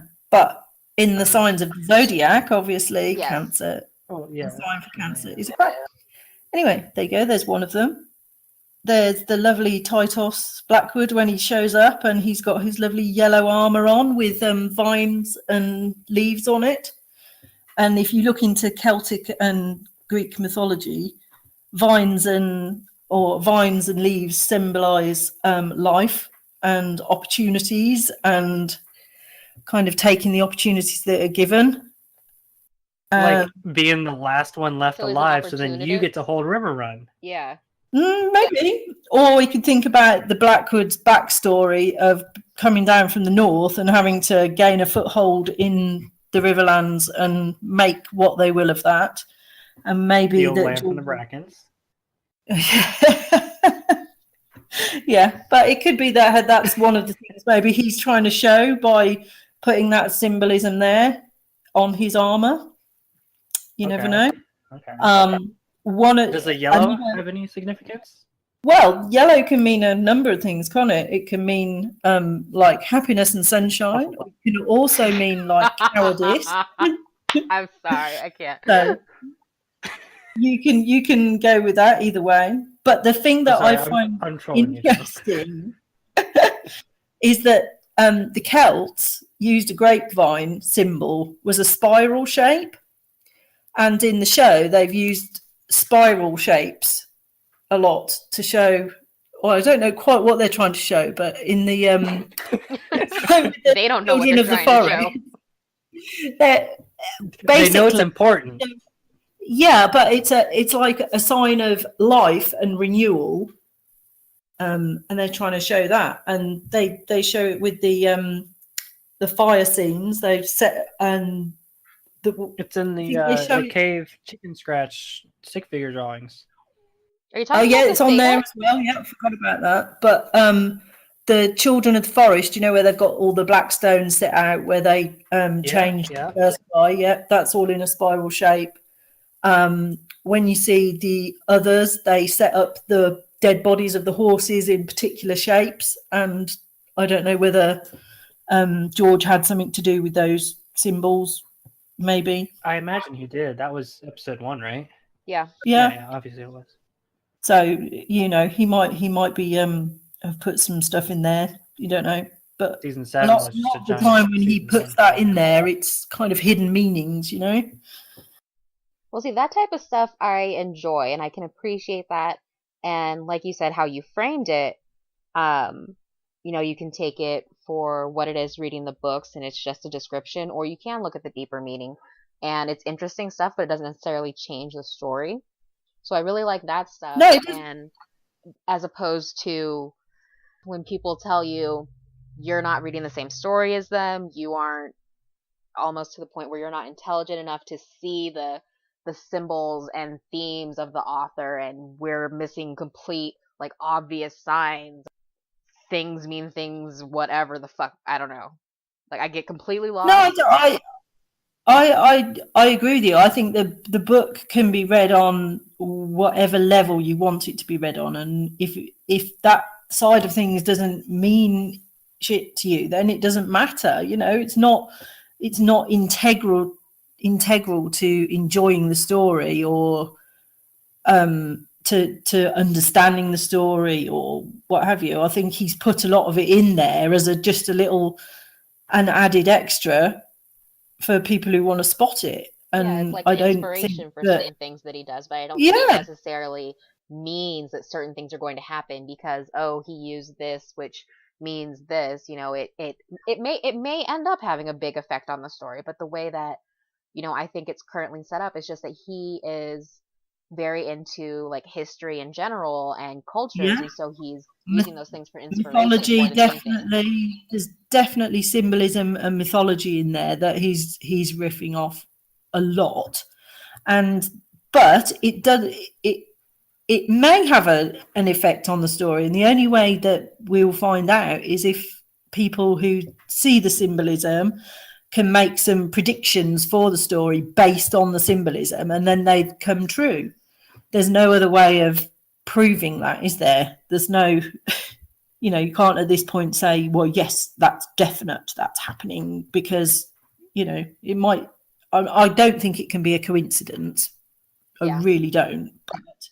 But whether it actually matters in the as the story plays out will be another thing. Whether he can keep it going, maybe that's why it's taking him so long to try and fit it all in, or maybe he will just get a point like, right, shit, I can't finish it with all that. I'll just have to go off piste a bit and get it done.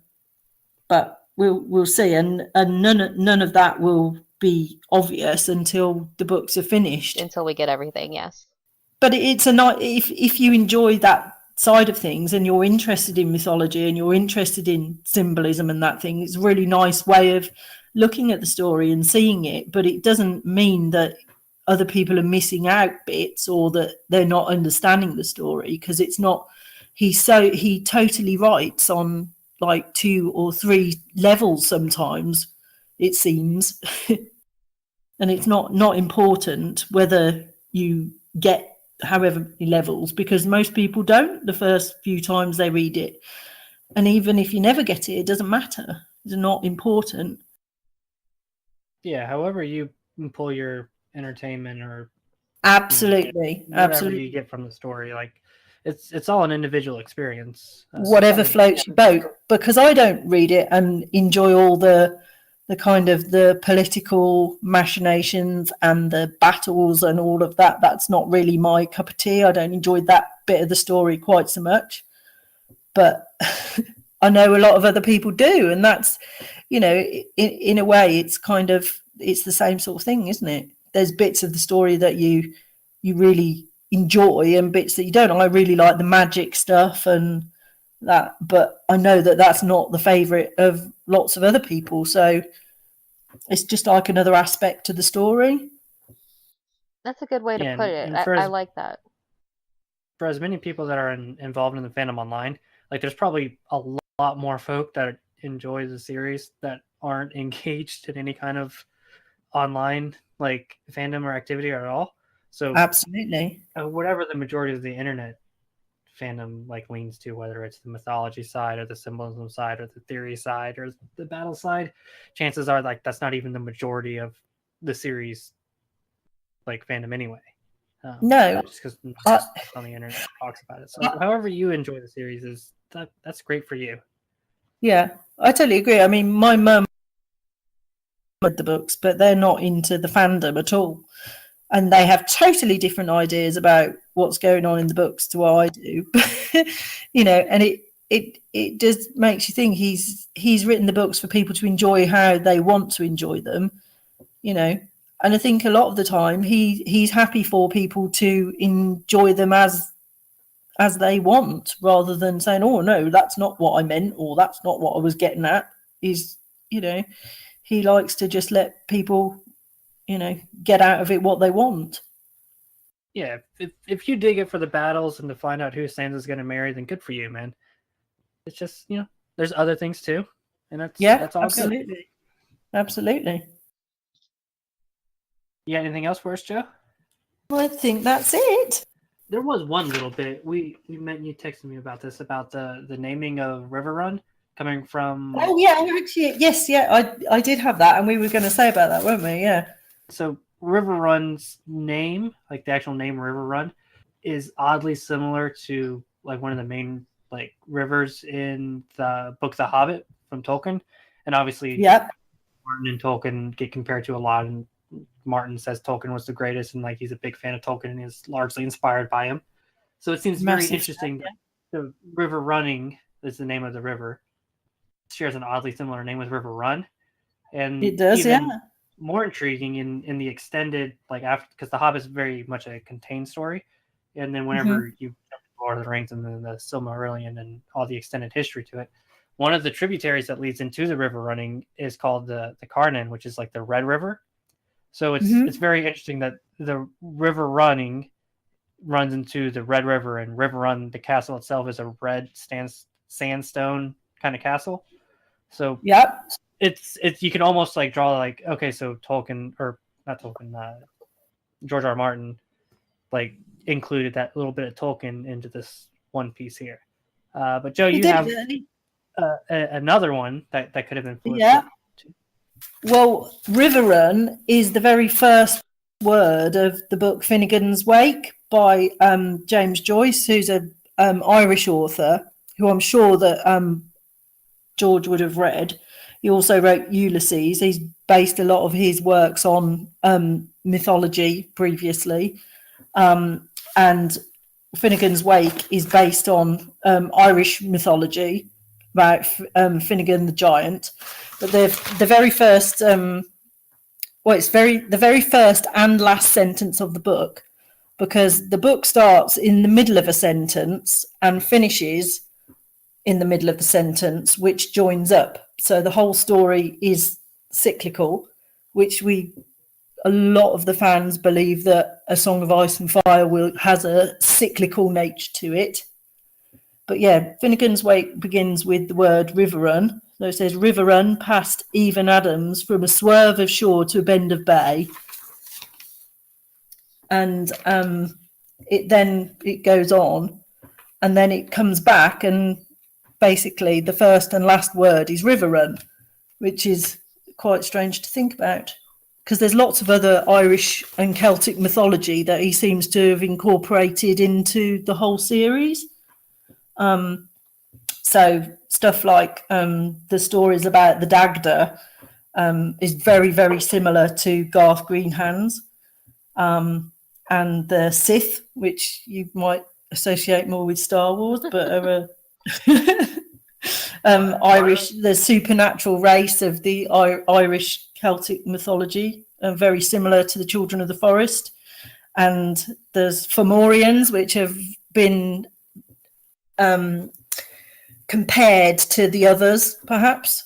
And the Irish and Celtic mythology kind of runs through. You can see his influences from that. So it's strange that there's this book based on Irish mythology by an author he would have known that has River Run as its very first word. So there you go. Probably a lot better reference than mine. No, I totally agree. But what I would say is that Tolkien could have perhaps read the same book and been influenced by that author. Perhaps. That makes more sense, probably, too. Yeah. I told, or Martin was just like, River Run, yes. I personally feel sure that Tolkien would have read some Joyce. As a young man, he would have read James Joyce. So it kind of stands to reason that might be where they both come from, rather than, and George would have liked it particularly because it's referencing both. Right, yeah. George had been like, Tolkien picked this too, so dope. Yeah, absolutely. But it could also have nothing to do with it, but there is a reason why it might. Okay, so this is going to draw our longest episode yet to a close. So follow us on Twitter at Glass Candle Podcast. There's a couple of underscores in there, but if you just search that into Twitter, you'll find us. We'll post the podcast up here, and Joe will probably retweet it and everything like that. You can find us on YouTube as well. And again, join the group. Pretty much the main inspiration for us doing this. We have A Song of Ice and Fire /GOT discussions and theories. And then Lillian, you are also the head admin of a reread group. Go ahead and plug that for us. It's the official sister group to our main group, and it's called Citadel, A Song of Ice and Fire reread. Yeah, so there's come and join us. It's fun. And Facebook's a lot easier than Twitter anyway, I think. You can definitely make longer comments. Absolutely. Give us your long hate-filled cat rants that I will angry react and then just like come right at you with. You can go ahead and give us some feedback on our Brendan theories, what Rob could have done differently, any kind of decision he would have made. We have that poll still up. We'll keep it running, and we can see how many more people will vote that he should have backed Stannis instead of making a smart decision. Okay, so yeah, before we drag this out any longer, thanks for listening. Give us a like, react how I tell you to in the post, and listen to us next time. See you guys. Thanks. Bye.